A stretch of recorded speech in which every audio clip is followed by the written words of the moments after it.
All right, I haven't got time to mark this motherfucker. Here we go again. We can't hear anybody. Nobody can talk to anybody.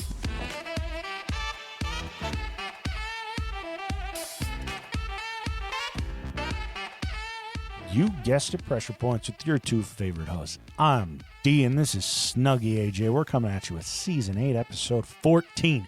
Port Chicago is a disaster. It may not be the Great Chicago Fire, but it's one hell of a fucking doozy. So strap in and find us on Instagram and Patreon at pointsopressure.com. Let's get to it.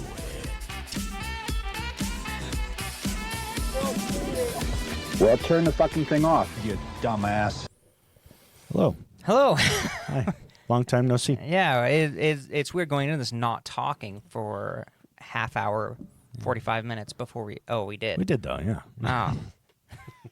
Oh, never mind then. Yeah. Yeah. No, welcome back. Yeah, welcome. Welcome to the show. Been a week. It's been a whole week. You get anything fun done? I finally got an update on why the fuck the car title hasn't been sent to us in 2 months. Oh, really? Apparently, they needed a new upload of it because they were like, it's not legible. They didn't notify us on any of that shit. What the fuck? It's good old DMV. They'll get you every time. So I called and I was like, hey, why is this? Nothing's been updated since February. And they respond, and the guy's like, it says it needs another upload of images of the old title. And then he looks at it and he goes, I can read everything just fine. And he goes, God. He goes, I'm just going to complete it. You'll have the title in a week. And I was like, Jesus God damn Christ. it, dude. So some grandma couldn't read it. Yeah. Or something. Somebody was having a fucking bad day and just didn't tell it's anybody. illegible. Yeah. I love hey, there's a mistake with this. We're not going to let you know about it. We're going to wait for you to call us to tell you about it. Jesus. It's the most like fucking... Yeah. It's classic. Classic Classic DMV. Yeah, good old DMV. But yeah, so hopefully get that shit sold out pretty soon here. Awesome. But yeah, what about you? How was your week? That was the ultra exciting part of my week this week. Yeah. Got to go camping, which was awesome. Me and the wife. We did basically the same trip that you and I did last year. Mm-hmm. Went up to those mines and stuff. It was great. The weather was fantastic. We made tortellini for dinner. Nice. It was great. Tortellini fucking rocks. A little bit of car camping. Yeah. Oh, you didn't put out a tent? Nope. Slept in the car? Slept in the car with the whole Just setup. in the front seats or? No. We put the back seats down, and then down. we've got a big mattress that fills up the back, and then nice. Yeah, super nice, super comfy. I just can't imagine what it's going to be like when I buy a new car for the first time in my life in 2 years from now. Yeah. Like choosing one that we can specifically fit in the back of, something that's got some four-wheel drive maybe. Yeah. And being able to do that a little bit more. That'd be cool. Oh, yeah. Damn. Be fun. Yeah, so that was that. It made the days off go by too fast. I'm not ready to go back to work tomorrow. Fair, same. Same. Here. Yeah. So, yeah, you want to jump right in? Yeah, we might as well. I did the notes earlier today, and I was typing them up on my computer, and the way I kind of gauge how long the episode is going to be is half of it's like, how much can me and Dee talk about something within this episode? Oh, yeah. And then how long is it physically in the notes? Yeah. And I judge that because I'm reading off an iPad. Uh-huh. When I'm typing it on the computer, I can't tell how long it's going to be. Now that I pulled it up here, I have to do some live editing, kind of cut it down, make it a little more succinct. Just make it a two-parter. No. Because I think I put way too much information that doesn't matter at the beginning. Because basically this whole thing happened, and I'm like, okay, perfect, we're done. And then I scrolled. Oh. Like I did here's some news articles, here's some stuff. Okay, cool, I'm there. I'm going to go double-check stuff with the Wikipedia and with some of their stuff. And then there's just an entire other section that wasn't reported on at the time. That it has to do with a court trial and all this shit. God damn. So I cut out a lot of the court trial shit. Oh, okay. Which it kind of makes sense why I did once we get there. But to start off, you spent some time in California. I bring that up whenever I do an episode based in California. Mm-hmm. L.A. mostly? San Diego. Yeah. That's what it was. Duh. I knew that. Good old San Diego. You ever hit up the San Francisco? Yeah, I've been to San Francisco. A few times, actually. My one of our Patreon supporters' cousins lives out there, and I missed his fucking birthday yesterday. That's okay. Yeah. Tell him you were depressed. I got it. I'll cover it. I think I tell him happy birthday every year. A day late. Yeah. Hey, Day tell late, him I dollar said short. happy birthday too. No. Oh, okay. That's fair. Not when I'm like, hey, sorry I missed your birthday yesterday. Yeah. Also, AJ says happy birthday. But he told me about a it day yesterday. late too, yeah. Yeah. No. One day we'll get there. So yeah, northeast of San Francisco, in the Bay, is Port Chicago, California. It's a bit more in. It's northeast. Okay. It's 40 miles straight from the Golden Gate Bridge. So it's in there. It's kind of in there in that whole port. And it happens to be strategically placed 1 mile from the Port Chicago Naval Magazine, which is a huge munitions depot that would later become known as the Concord Naval Weapons Station. Okay. So from this depot, specifically in this area, we're talking about World War II. I mentioned that, and then I didn't say that at all during the actual episode. So during World War II, this depot would produce and ship out bombs, artillery shells, naval mines, torpedoes, troop ammunition, all sorts of stuff that you would expect from like an ammo dump.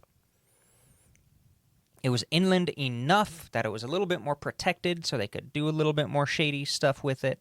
I don't mean shady, like potentially dangerous. They could stockpile shit up a little bit more because it's not as much of a target because it's inland a little bit more because that's the strategic value of ports. It's a little bit more protected. Yeah. You kind of keep it further buffered back. That way they can't surround it with all their fucking boats. Or just bring a fucking submarine up to it. Yeah, it's like a bottleneck. Yeah. Let's see. So from the munitions depot, it would get on a train and go right to the pier. And then it would be hand unloaded off of the train and then loaded onto the transport ships using like winches that each transport vessel would have. Okay. But a lot of it was done by hand, which sucks ass. Thousands of tons of ammunition. Fuck And you're that. just like, well, better clock in my 12-hour shift lifting Jesus. boxes of ammo. The majority of dock workers in this area were from the Navy for sensitive operations and ammo and shit like that. A lot of times they would try to just make sure the Navy was running it. Yeah, makes sense. Huge target for espionage. Absolutely massive because this port basically supplied the Pacific. Like it supplied so much of the arms and ammunition for the entire Pacific front. So it just so happens that this group the majority of people were African American Navy enlisted men. And these people were actually they went through the Navy boot camp. Okay. And they received they're called naval ratings. So they're all pretty qualified. Yeah, like they've done the testing. Navy ratings are like specialized enlisted organization or occupations, like culinary specialist, cryptologic technician, fire controlman, gunner's mate, stuff like that. Like they kind of went through the training, were kind of assigned out based on their skills, and then they get shipped out and they all just become dock workers. Oof. Not great. Kind of makes sense because they were all black, Oof. and it's the 40s in America. God damn. So it kind of a real gut punch. Yeah. Leaves a bad taste in the mouth. Yeah, and I guess that they called them stevedores. Stevedores? Which is a nice way to say manual laborer that works at a dock. Christ. Yeah, despite all that training, all the kind of specialized training that they had, none of them had been trained on anything related to loading and unloading of munitions and ammunition. So they all got soft hands. They all got soft hands. They were kind of shoved here because they scored low. They tended to score lower on the general classification test that the Navy put all of its people through, which itself is more related to like systemic racism within society and Wow, within who the could have Navy, rather than an actual aptitude test. Yeah. It's like, let's write a test that a middle-aged that a middle-class young white male can pass really well. Jesus Christ. So already, Please name the suburb you grew up in. yeah, that's exactly it.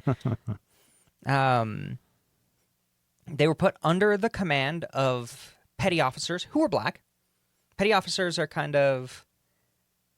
they're not like officers. They're just kind of like the middle manager. Oh, okay. And in this case, I'm not going to speak on behalf of the entire Navy because I don't know shit about the Navy. No, it's fine.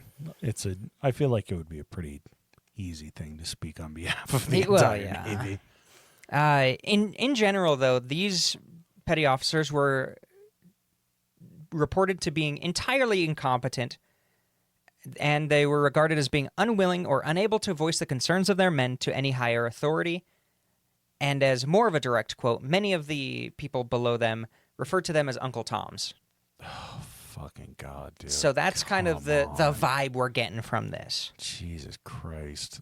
At the highest command of the port is Captain Merrill T. Kinney? Kinne? I'd say it's Kinney. Kinney. White guy. Oh, yeah, then it's Kinney. Yeah. He's the commander of the port. He served in World War I in the Navy. And despite that, he had no experience or training in the loading and handling of munitions. So they put him in charge of That's fine. the entire operation at this port. Do you know much about bombs, Kinney? No? That's fine. That's fine. You'll figure it out. And then I'm going to get you a promotion. his direct officers were all white. Oh, wow. So Who could've upper thought? management and CEO are all white. And then you get middle management and everyone else are all black. In 1944. Oh, God. Yeah. Fantastic situation. Good luck. And nobody involved has real training. Some of his direct officers had a short training experience Oy. at a different naval yard, and they were determined by the Navy to be, and I quote, adequate. Oof. So Good look.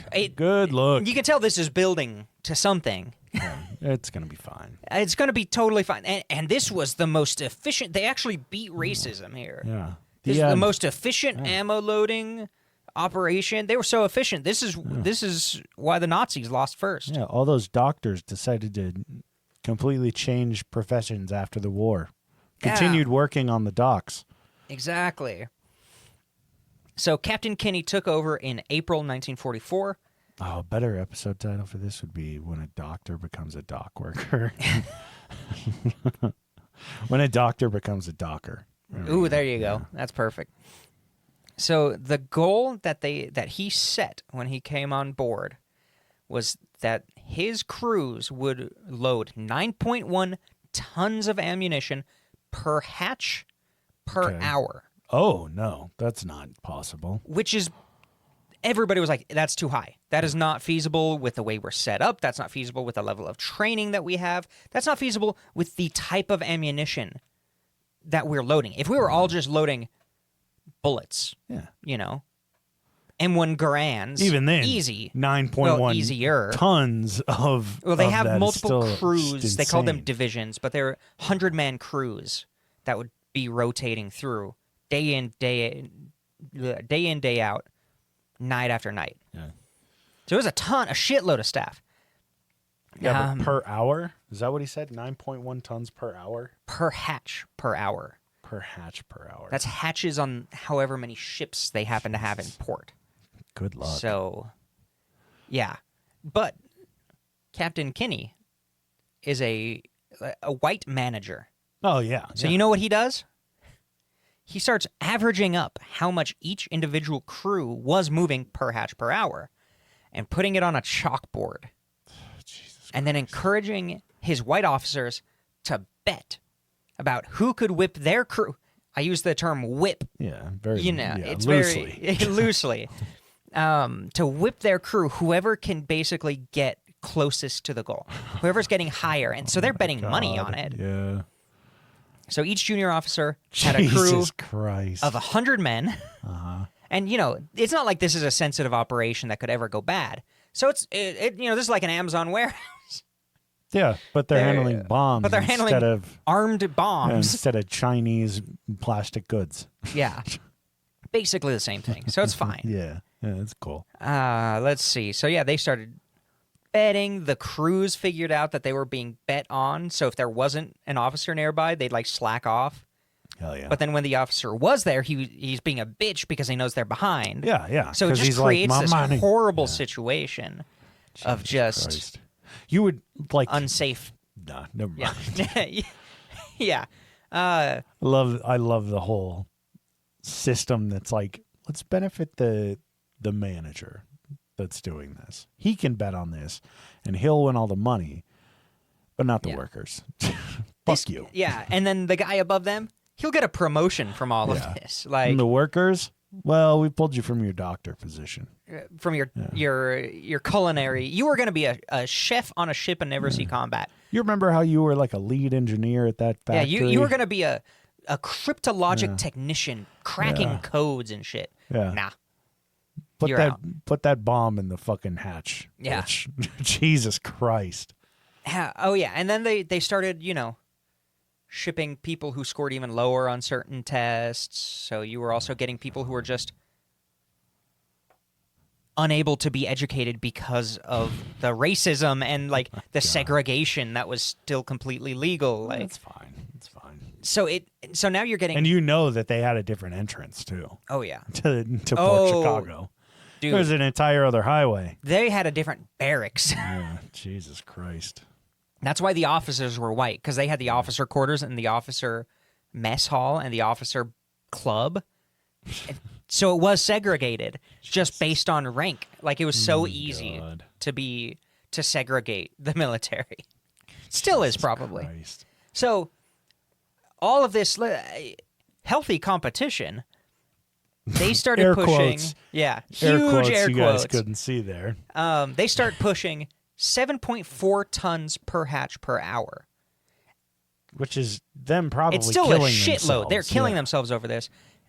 Actual trained commercial crews with cutting-edge equipment and better tools were pushing to get to 7.9 tons per hatch per hour. Jesus. So they were working their fucking asses off. They're killing themselves over this. Another interesting detail about Captain Kinney. They, as part of the Navy, they had to put up safety regulations and have them publicly posted so that everybody can have them. Well, he refused to put them up in the barracks because he said he didn't think they would understand lists. Oh, homie. Oh, So he had them up technically like next to the betting board. yeah. It was next to the white only entrance. Yeah. Yeah. God. It was right above the white only drinking fountain. Yeah. I was Like about to say the same. Above the fucking urinals in the white only bathroom. yeah. Yeah, that's exactly it. That's the bathroom that they put the Playboys in. It's got all the women like pointing down and laughing, but right next to the women, like they have the regulations next to it. Yeah, right there. Jesus Christ, dude. So It's fine. not only all of this, all of these other things going for them, but now they're not even really being allowed to know the safety regulations that even the Navy says they should know. Yeah. Word gets out, and the International Longshore and Warehouse Union hears about all this stuff happening, hears about terrible conditions, safety violations, and they approach the Navy and they say, hey, we're not going to charge you. We're not trying to start nothing. We're not going to find anything. We're not unionizing these people because they're in the military. They can't be unionized. It's because it's fucking wartime. Yeah, So we're we not just gonna want to- poke the bear, but But if you let us, we'll just send in a couple people to do some training. Yeah. Totally free. Like, we'll do it. No problem. We just want them to be safe. The let Navy me said no. guess. Kinney's response was, "If they can't read, you think they can listen?" Jesus Yeah, probably. Christ, bro. No, he said they're going to start demanding more money and try to unionize if they know what safety Dude, it's regulations the we have to fucking follow. Navy. Yeah, Like, exactly. Yeah, the Navy Union. Yeah, exactly. What Like the bank? Yeah, Jesus. Yeah, God. Yeah, so they declined. And again, I cannot hammer home this point enough. Nobody involved, besides like 4 people, have had any amount of training on the safe loading and handling of ammunition. Each ship had, as I said, these powered winches that would help load and unload cargo. Each bay had one of these. No.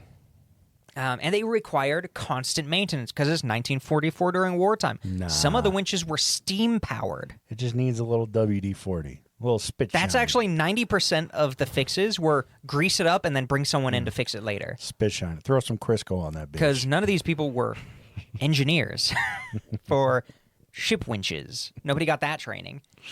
They required constant maintenance, and they had some safety features. Mostly, like if it lost power, it had brakes so it would stop the winch. If it lost power, it wouldn't just spool out and drop everything. But just don't grease those up. They Don't put were- WD-40 on the brakes. they were basically told to not use those safety features because it was slower. Uh-oh. You could go faster if you disabled the safety feature. Uh-oh. So that's not great. It's fine. Totally fine. One night, one of the winches started making a hammering sound. Yeah. Echoed across the bay. Normal. So they greased it up, realizing that one of the bearings was probably shattered in there.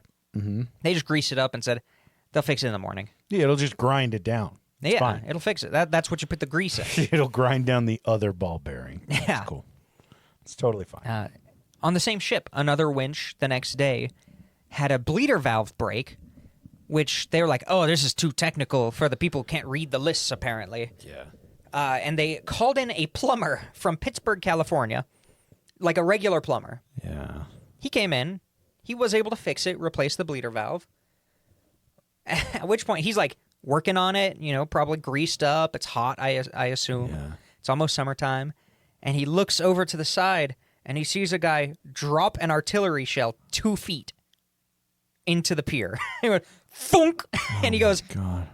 I need to fucking leave. Yeah, the guy goes, this is fixed.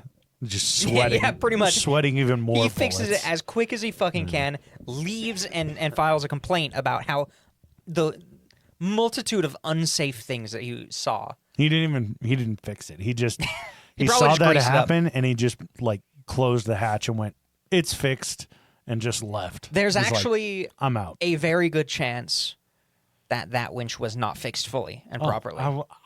I don't blame him. I Yeah. would have responded the same fucking way. Like, oh, that artillery shell, Yeah. that is currently armed. I would rather get fired from Yeah. this job than explode at this job. Absolutely. So they were told that the largest munitions were not armed, and they would get their fuses once they arrived at their destination, which was sometimes correct. A little bit of a stretch there. But they didn't really tell them which times they were armed Just and as- which times they weren't just armed. assume that all of these are unarmed. Yeah, that's the safest thing you can do. That was the training that they got. Yeah, 100%. Just assume they're all unarmed. Go fast. I preferred speed over quality. Yeah, quantity over quality. Yeah. And it was rough work. So basically, boxcars on a train would show up. They'd pop it open, bring out these wooden crates, break open the wooden crates with crowbars, roll the largest bombs down the pier, Oh my God. No. and then Can you load imagine? Okay, time out. them. Okay. Can you imagine if they did that to the atom bomb? I Can you fucking Oh my imagine God. the They're just world we would rolling be it. living in if if we nuked ourselves on we accident, fucking nuked ourselves in San Francisco Harbor? that would be insane. We would definitely have to blame it on the Nazis and then kill every Nazi. That would be fucking insane. That would be insane. Holy shit. Yeah, so Oh they would my- roll That's- them so down the pier. That's the Man in the High Tower story. Man that in the High I Castle, want. yeah, Man in the 100%. High Castle, yeah. That's the one. That's the alternate universe I want to see now. Yeah, is, we nuked ourselves. Yeah. The U.S. That's the nuking themselves Wolfenstein. and never becoming like a military powerhouse because everyone saw them as incompetent. That's the So one like what's I wanna happening to read. us right now. Yeah, But yeah. a lot slower. Yeah, that but in way the would be more 40s, fun. yeah. Yeah, in the 40s Yeah. where we wouldn't be affected as much. Yeah. Yeah. So Holy yeah, they would roll them shit. down onto the platform for the winch and then hoist them up and load them in. Oh god, Anything they could carry, they would just pick up and carry and then hand place in the cargo bays. That's fine. And sometimes, if they were lucky, they would have, what's it called, dunnage? Basically just non-flammable materials that they would like stuff in between so they don't roll around. I wonder how many fucking or non-activated shells are in the bottom of that. Oh my God! Yeah, fucking port. Right yeah, the now. ones that just fell off yeah, the side. Currently, there's just yeah. a bunch of them down there. It kind of reminds me. There's going to be a big Instagram post this week. Should be out tonight. So if you're listening to this last night, go watch it. It's a video about our previous episode. Oh, okay. It has some interviews. It's really good. And by previous episode, we mean not the exclusive that was uploaded Yeah, by accident. the real one Yeah. that I re-uploaded. I mean, anyone that listened to the episode after like 4 p.m. on Monday. Yeah. So, anybody who listened to it before that and you're not paying, Yeah. empty that out of your mind. Yeah, forget about it. Just ignore that. But one of the guys who was there, it's an interview with somebody who was there, he mentions like seeing people with grenades and shit. What? Yeah, there were people with grenades at that event. What? Why? What the fuck? It sounds awesome. I'd bring a fucking grenade to a KKK rally. Are you kidding me? I'd lob that shit in there. Yeah, but I mean, But that's.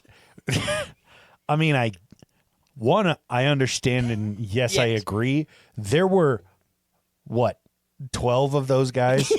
yeah, Like, yeah, you're likely going to kill all 12 with one grenade, but of the 500 of you that will also get fucked up by that same potentially. grenade.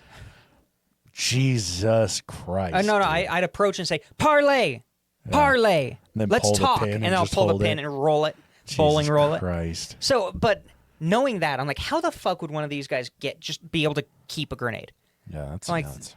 they, when they were at the end of the war, you go through a line basically, and you give them your gun and a lot of your gear. I imagine they just kept the grenade in their pocket. Just in their fucking suitcase. Yeah. It's not But like they I have, also like, imagine major metal a lot of it detectors, was just like shit like this, yeah. where someone was like, "Oh yeah, I work at the pier. Sure, I can get you a 500-pound bomb. Yeah. Like here, roll it down the pier and then hang it right." Dude, my fucking cousin had a World War II like shell. Fuck yeah.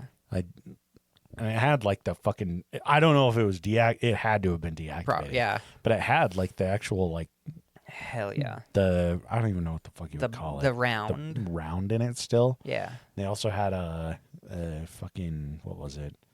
Like cannonball. Hell yeah. That shit was crazy. With I a just- charger. I with just a stick of remember they were TNT. so fucking, like, we would always try to lift them up. We could see. Oh, they're so called it heavy. The longest, yeah. So yeah, that was a brief aside, but yeah. I just love. Also, everything's greasy. Everything stinks like gunpowder and Yeah. industrial shit.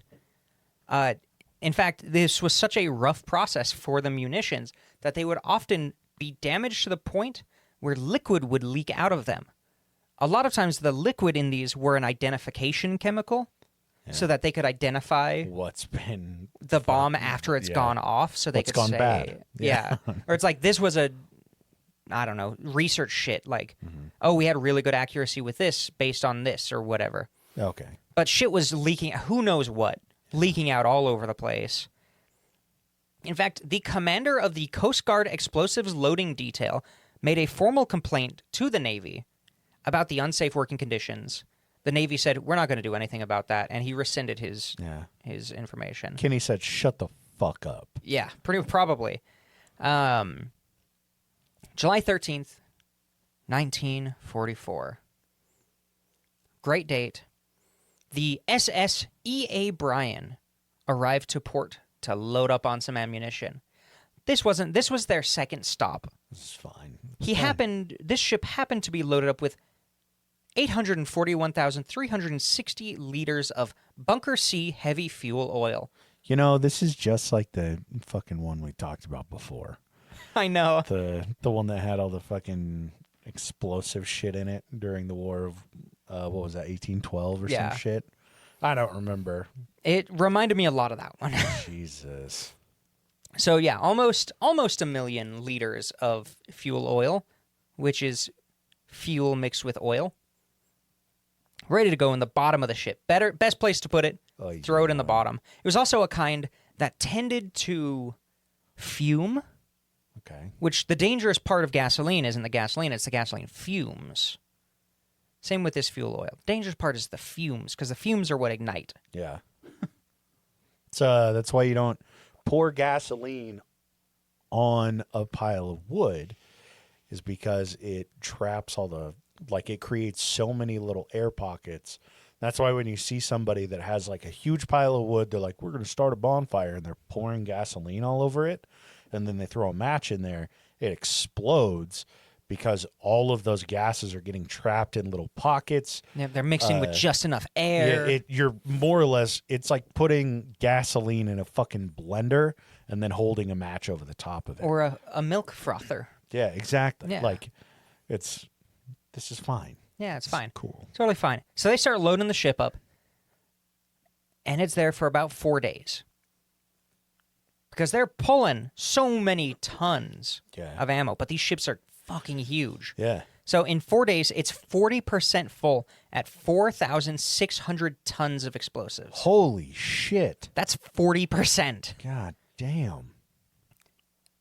Around about 10 p.m., July 17th, another great day, a crew was loading 1,000-pound bombs into cargo hold number 3.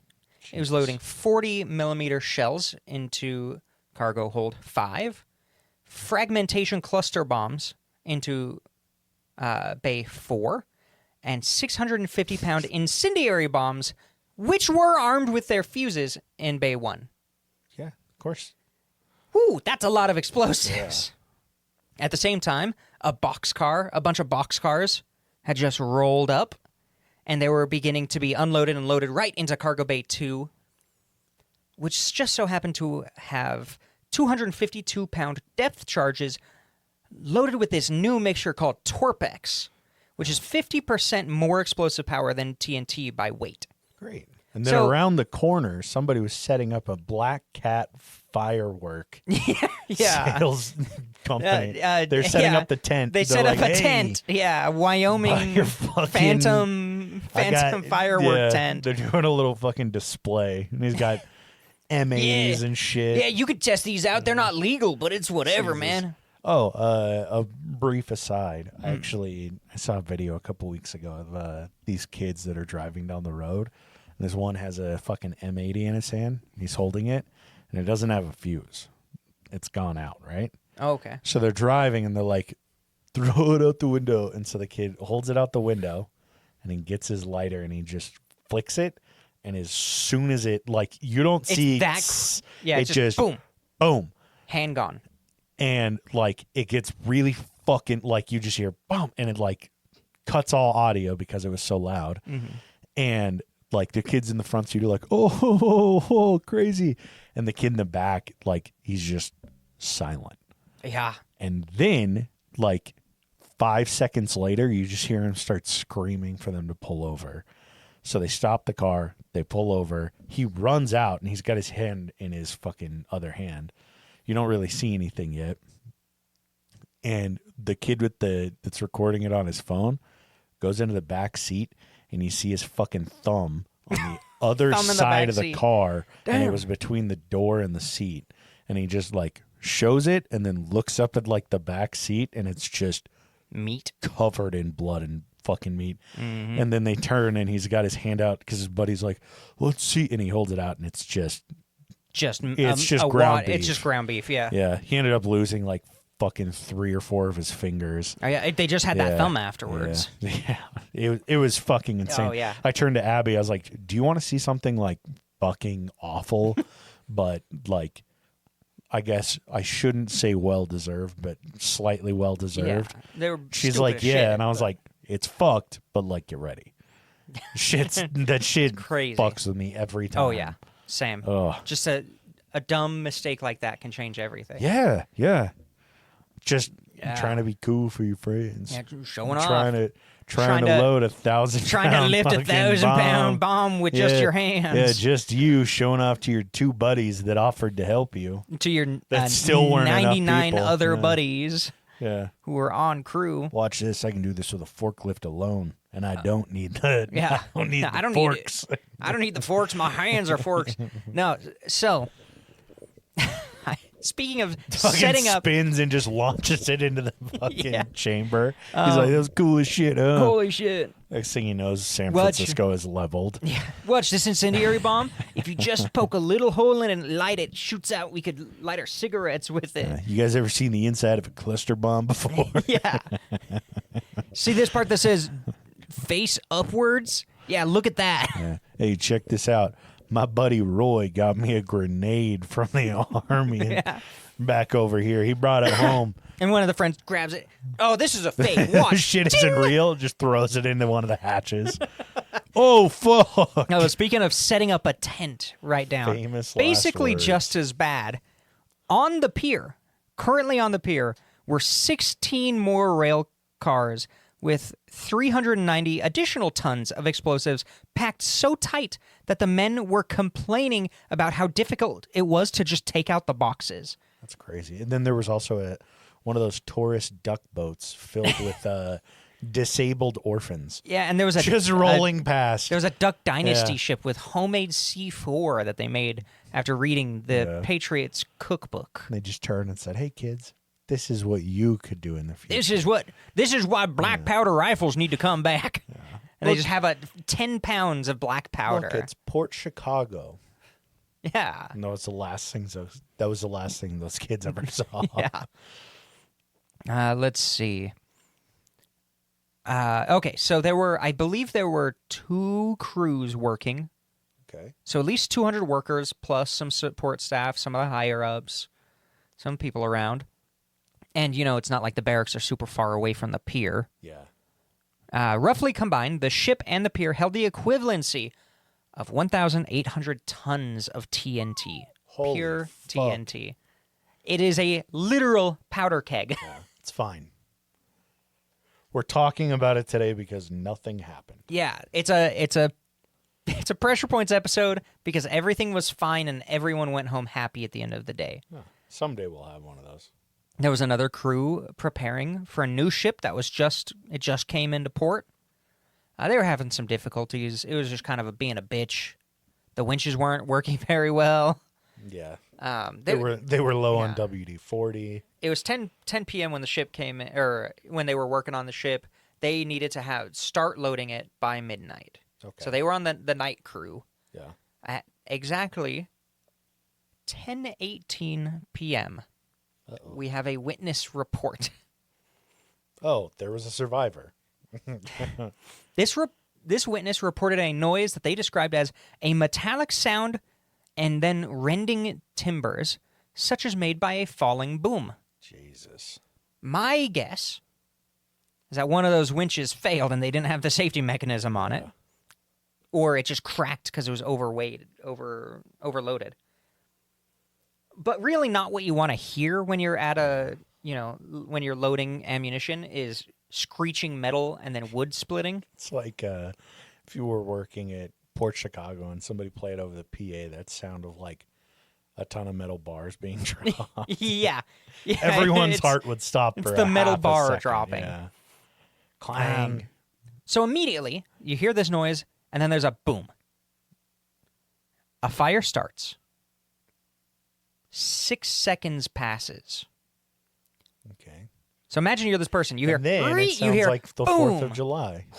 You see a fire go. You're looking. 5 seconds pass, which must feel like forever. 5 or 6 seconds.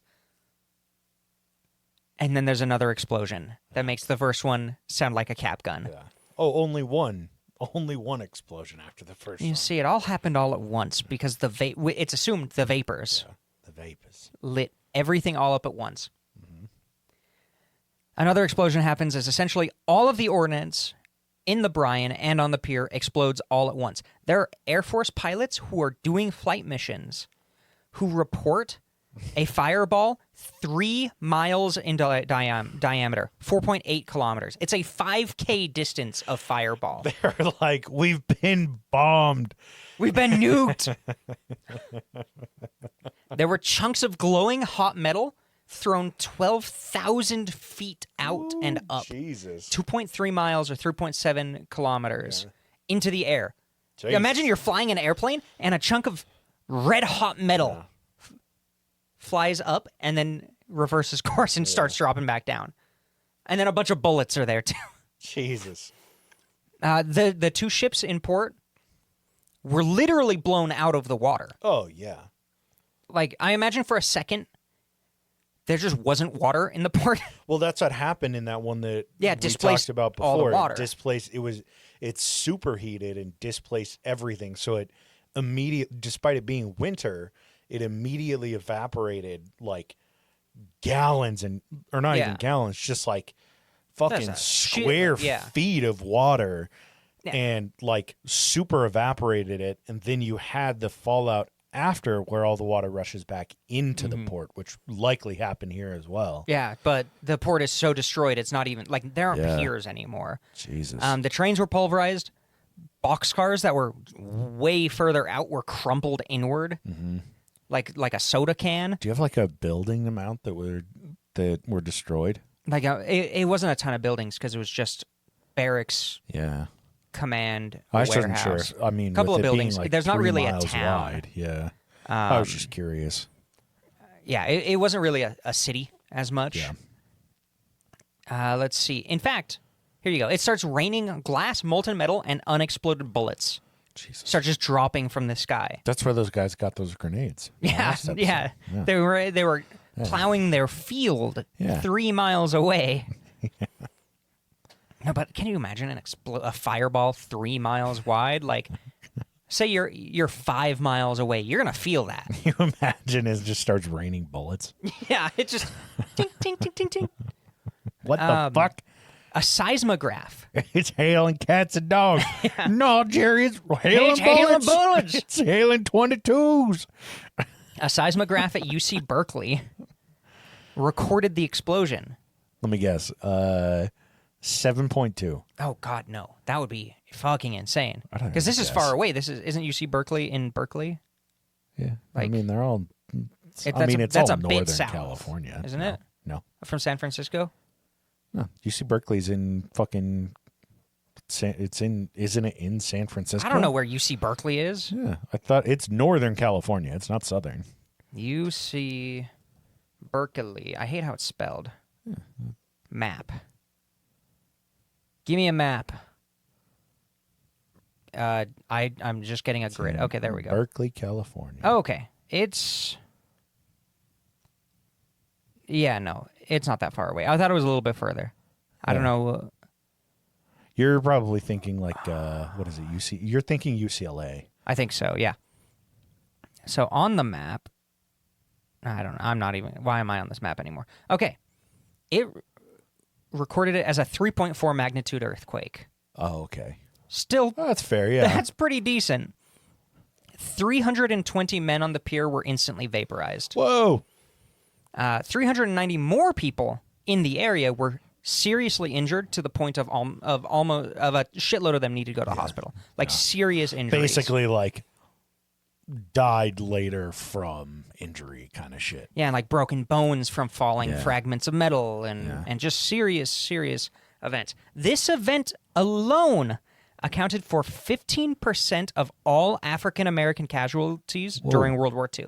Jesus Christ. Yeah, like, that's a damn. chunk. Yeah. That's a statistic. Fuck. 51 of the initial victims could be identified out of the 320. Oh, that's a bad fucking ratio. The entire area, bullets and meat are raining down. Every once in a while you get a hand. Yeah. Maybe. Sometimes That you get hasn't been an arm. vaporized, yeah. But most of the time you're getting quarter-sized chunks of meat. But it's coming down well done. In a 3... Yeah, it's very well done. And it's in a 3 square mile chunk.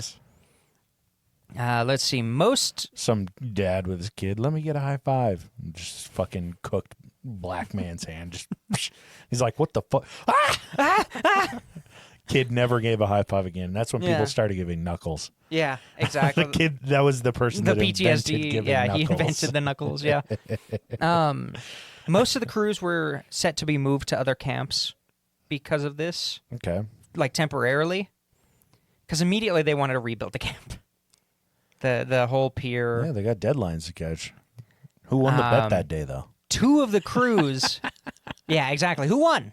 Yeah. Who said? Wait. But who was ahead when it happened? Yeah. What team was leading? We need to do an investigation, forensically recreate the scene so we know who moved more stuff. Shut the fuck up, Gary. 300 people disappeared today. They got Thanos snapped. You don't know what that means yet. I came back in time to tell you this. Jesus. Two of the crews were kind of not really. They kind of volunteered to stay behind to clean up and rebuild. Kind of. They were just kind of. No, you're gonna stay. Yeah. So there's this thing in the Navy called survivor's leave. Yeah. Yeah. You witness an incident that you survive, but your shipmates, some of your shipmates die. Yeah. But you're at allowed the time, to get. they didn't offer it to black people. So. Well, they offered it. Well, no, But it was 12 people hours. asked for it. 12 hours paid leave. Unpaid. You got to make up those hours at the end of the week. No, so a ton of people obviously requested survivor's leave just to get 30 days off. A lot of people were like, I'm not going to load any more ammo. Like, are you shitting me? This could just happen again. They were all denied except for the white officers. All the white officers. Except for Kinney. Except for was Kinney. the only one. Kinney and his gambling men, Christ, yeah. his poker buddies that he got the jobs for, got the 30-day leave. Assholes. Not even the people who were seriously injured and hospitalized were allowed leave. What? They were just stay in the hospital until you can work again, and then you're back. Oh, milk that shit. Oh, yeah. Are you kidding me? Yeah. Fuck. Let's see. Huge investigation starts. You know, the Navy's got to investigate this mass death. Kinney was very cooperative with the investigation. He said his competition was a positive and did not contribute to unsafe practices. Jesus Christ. Throughout the investigation, only 5 African American people were interviewed. Oh. That's About the totally normal. unsafe conditions that led up to this disaster. Only 5 people who were actually doing work were interviewed. No one was charged for anything because it's basically impossible to determine the cause. Yeah. Well, because everyone that saw the Because cause it's is dead. Yeah. And They the don't damage was exist. so, yeah. So the theory, one of the theories is that a winch broke Yeah. on maybe an incendiary bomb and it just fucking went off. Yeah. That's probably the best bet that we have. Makes They sense. were really worried about like sabotage, where they attacked, all this stuff. Probably not. Also, nothing in the actual like investigation or report said anything about lack of training, unsafe conditions, No, of course not. lack of regulations, anything like that. Yeah. Well, because then it's going to point the finger to blame it the higher ups. Yeah, the white people. Yeah. So, And they're coping with the loss right now. yeah, the loss of their crew. Yeah. The last thing that they need is to also be under the scope. Yeah, they only got 30 days paid leave. So let's talk to 5 black people and then we'll figure it out from there. Yeah. And the true loss is they'll never know who wins that betting pool. They have to divvy it back up. Yeah, it's true. It's a good point. Because now And two nobody of won them, that day. 2 of the people who bet don't have crews anymore. Yeah, So it's not fair for them. them. Yeah, it's going to be tough. It's going to be tough for them. But they're going to pull through. I think. Maybe.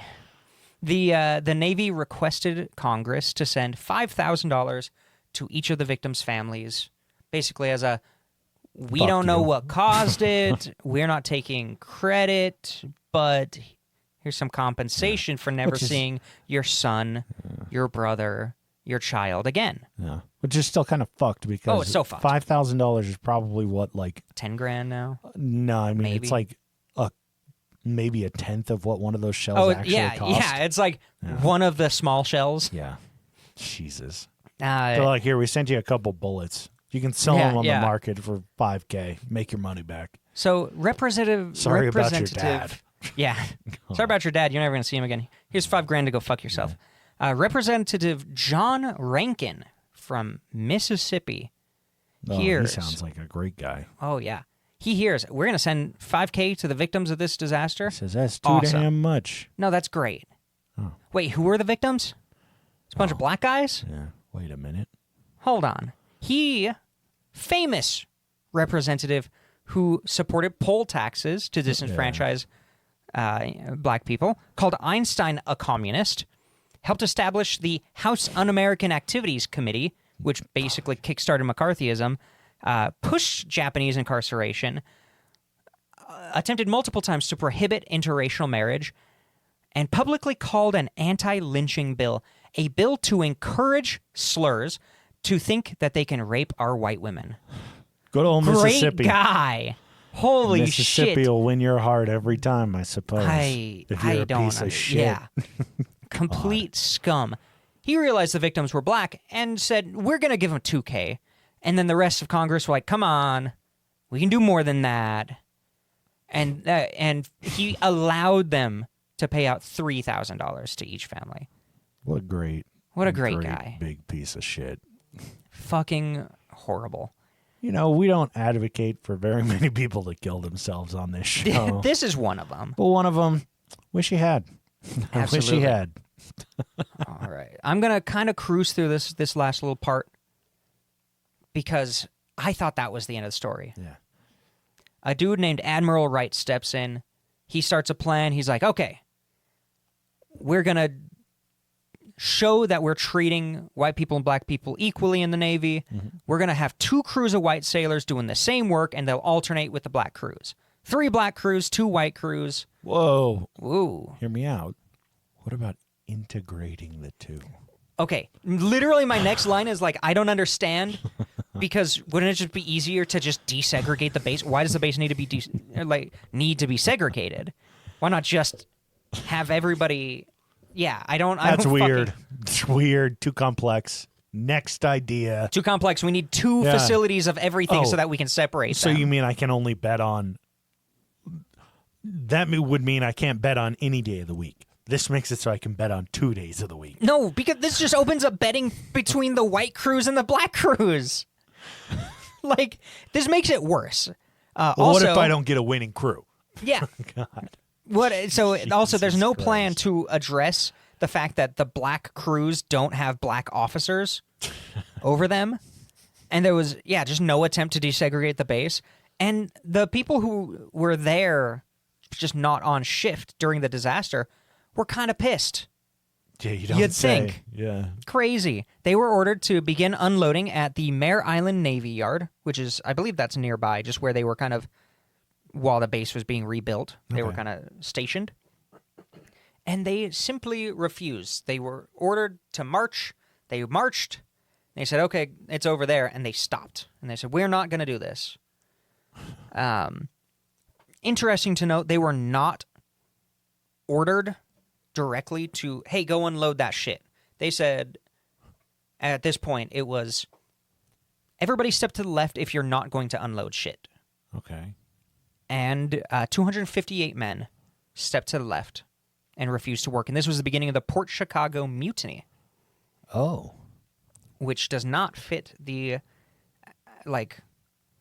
definition of a mutiny, but that's fine. One guy named Marcus stepped to the right. It's always a Marcus. Always. There was a Marcus and a Marty. And a Joe. Yeah. Joe Smalls, specifically. Joe Smalls. Yeah. And the 258 men were escorted to a barge to operate as a temporary prison because they were all now disobeying orders, despite following the order to march into this. They were disobeying step orders. to the left if you don't want to do this. Yes, sir. You're disobeying orders. What the fuck was I supposed to do? Well, God. I was going to say this for later. 3 of the people who stepped over were physically unable to load. They weren't on the unloading detail. Yeah. We all know Jerry can't walk right. 2 were chefs. He's got 2 left feet. Who had physical deformities that made them unable to unload. And another guy had a broken arm. Yeah. And the other guy was missing both arms from the explosion 2 weeks ago. He was in the hospital bed. He wouldn't step left or right. Yeah, he was in a fucking wheelchair. Throw him in prison. He's a loaf. He couldn't step at all. So obviously, incarcerated, there's some tensions. They get marched to mess hall for their meals. Still more and rights multiple though, times than the people in fucking Topaz. Oh yeah, 100%. They kept getting caught making shivs out of the spoons, sharpening the spoons. And a bunch of some of the, like, they basically got together and were like, okay, you guys are going to be petty officers. We're going to put you in charge of this rebellion, this kind of mutiny thing that we're doing here. Because the sentiment was, currently, our guards are black guys. If we don't get along, if we keep getting in trouble, they're going to replace those guards with white Marines. The most racist of the white army guys. So they kind of got it together. Joe Small was a winch operator who was kind of considered the leader of their elected officers during this thing. And he has a great quote. And his job is to keep the men out of trouble. He says, "We've got the officers by the balls. They can do nothing to us. If we don't do anything to them, if we stick together, they can't do anything to us." Perfect. 10 out of 10. 3 days later, 3 days of incarceration, Admiral Wright comes in, brings them out, and is like, "You guys better load this ammo. We need this ammo in Saipan right now. Like, the Pacific needs this ammo. You guys need to do this shit. And if we charge you, this is your last chance. If you stay, we're going to charge you with mutiny, which is penalty of death because it's wartime. Yeah. Like, we're going to put you in front of a firing squad." To that, 200-plus men return to work. 50 guys are now that's left of the mutiny. Scabs. 50 men. They were sent out to various military bases and such to be questioned and interviewed. And then after the interview, they were ordered to sign the document that was a review of their statements. Okay. Multiple times, people refused the order to sign it because it was drastically different from what they told the white interviewing officer. Yeah. They were trying to create this narrative of organization, as if everybody banded together, there was a plan, like they were trying to unionize or something like that. Yeah. Led to all these issues. In all, 208 men were convicted of disobeying orders, and they were charged with losing 3 months of pay, and then a lot of times they were just sent to other places and given shit jobs, menial tasks, shit like that. Like and then major demotions and shit. Yeah, major demotions. And then a lot of them, they came back and they didn't know this, but when they were after the war, they were discharged with bad conduct, which lost veterans benefits. Damn, that's fucked. Which is completely fucked. Because these are guys who chose to return to work. Yeah. Those 50, the Port Chicago 50, were formally charged for mutiny in September 1944. Huge court proceedings. If you want to know more about it, go read about it. We're going to cruise through it. Basically, the defense was this wasn't a mutiny. They weren't defying orders because they weren't ordered to go unload. Yeah. There wasn't a direct order that they disobeyed, and it wasn't organized. Yeah. A mutiny needs to be organized. They should be charged with... The guy that organized it was the one that said, if you don't want to do this, step to the left. Yeah. Jesus. Exactly.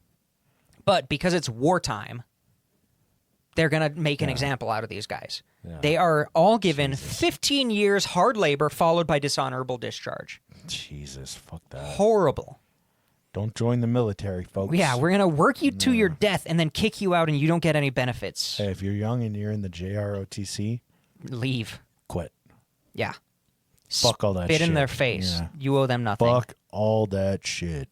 So all of the charges go through Admiral Wright, and he reduced most of the people to 10 years hard labor. How nice. Oh, wow, what a guy. The youngest got 8 years. I don't want to ruin their life. A few got 11 and 12. 10 of them got the full 15 years, including Joe, because he was in a higher command within the strike group. Jesus Christ. Sorry, mutiny group. Yeah. Not a strike group. Yeah. So immediately, also, it is 10 people to one lawyer. Jesus. For all 50 of them. So there's 5 lawyers. Yeah. Trying to navigate this whole thing. Ridiculous. But there's a lawyer who's like, we can go for the appeal.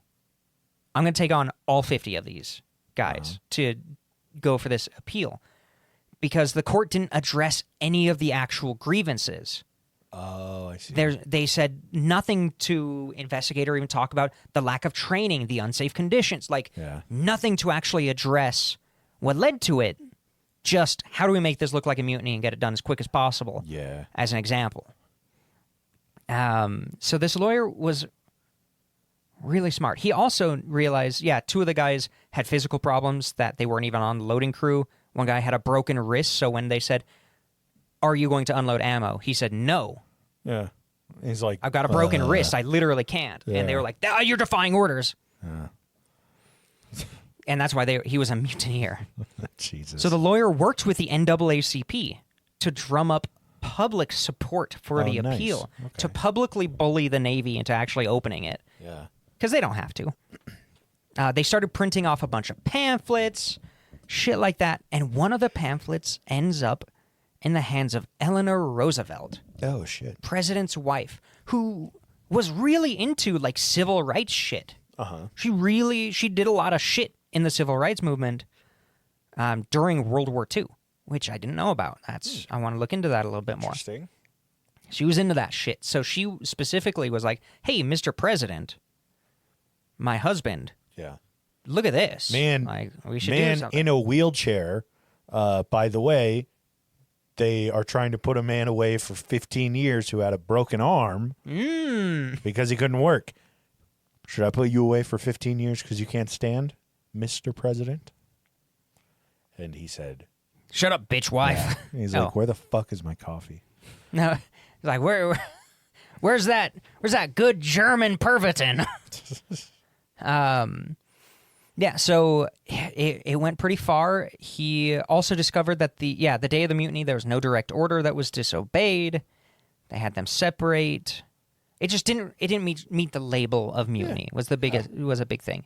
Well, because generally when there's a mutiny, the captain of the ship doesn't go, "If you want to start a mutiny, please step to the left.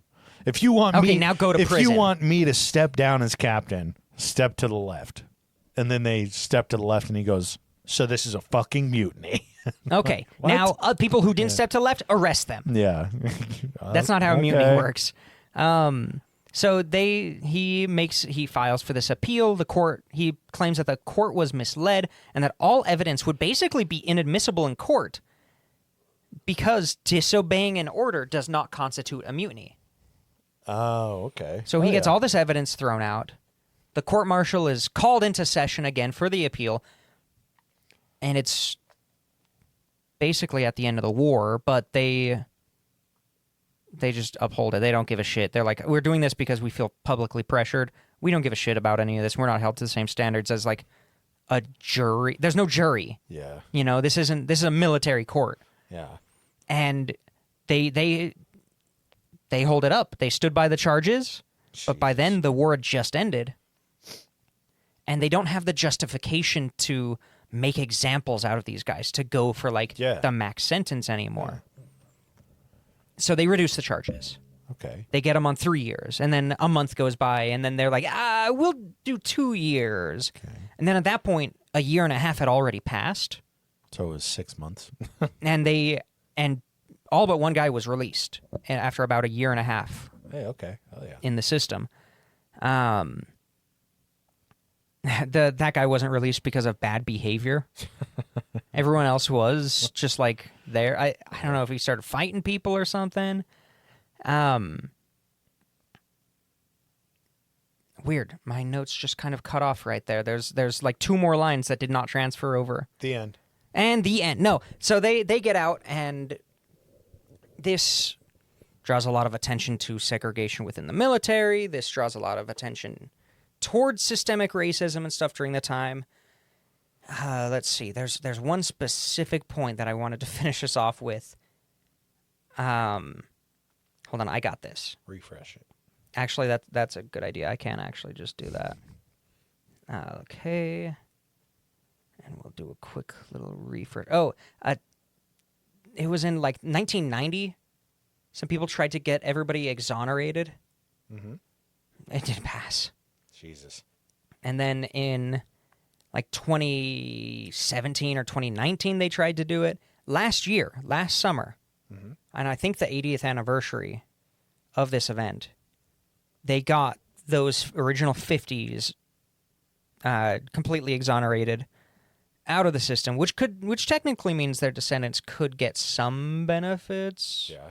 if they were still alive because it was 80 fucking years ago. Yeah. Good. Oh, thank God. Oh, thank God. We did it. Good thing we did it 80 years after. It only took 80 years for the U.S. to figure it out. Yeah, it's almost like every time the U.S. acknowledges something horrible that they did, it's after most of them are dead, so they don't have to pay them out. It'll all be Like the down rescinded within windows. the next 6 months, though. Oh, yeah, absolutely. So, yeah, Another non-happy ending for...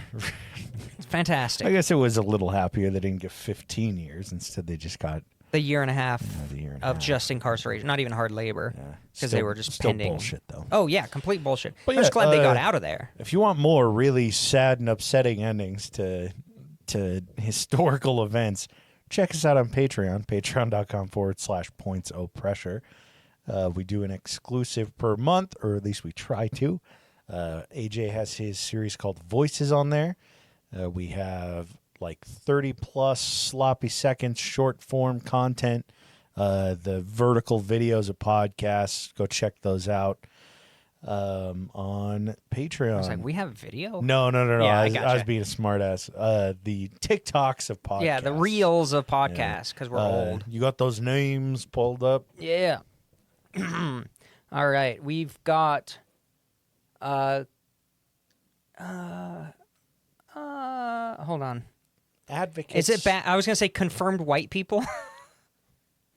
No, one of them. Yeah, I mean, I guess not- he's not technically. partially white, but Yeah. No, I wouldn't want to lump him in. He's earned that respect. well, I don't think so. Well, yeah. All right. We've got segregation advocates. Grover, Minnie D, Thomas, and Todd Waddle. Yeah, sure. It's not. I don't even know what to say yeah, to that. You're fine. Yeah. And then we've got confirmed not racist Abby, AJ's third nut, Nordic Thunder, Weston, Dark Runner, D's Nuts, and G-Dog. Pretty sure Dark Runner's kind of racist, but I don't know. Well, confirmed. Actually. Confirmed racist Dark Runner. Based on the name of one of our Discord servers. That's true. Yeah. Yeah, we all know. We know Dark Runner's favorite candy bar. Yeah. As always, if you, they're never gonna. They're never gonna listen. They're never gonna upload that fucking video. For No. you now. If you guys ever have any suggestions for movies, TV shows, documentaries, books, music, really anything that you find, if you find something that pertains to an episode that we've done before, send it along. If you have, an episode recommendation, by all means, reach out to us on Instagram at pointsopressure. Feel free to email us at ppdnaj, just the letters, at gmail.com, or go to our website, pointsopressure.com. Send us a voicemail or email. We'll catch you guys next month.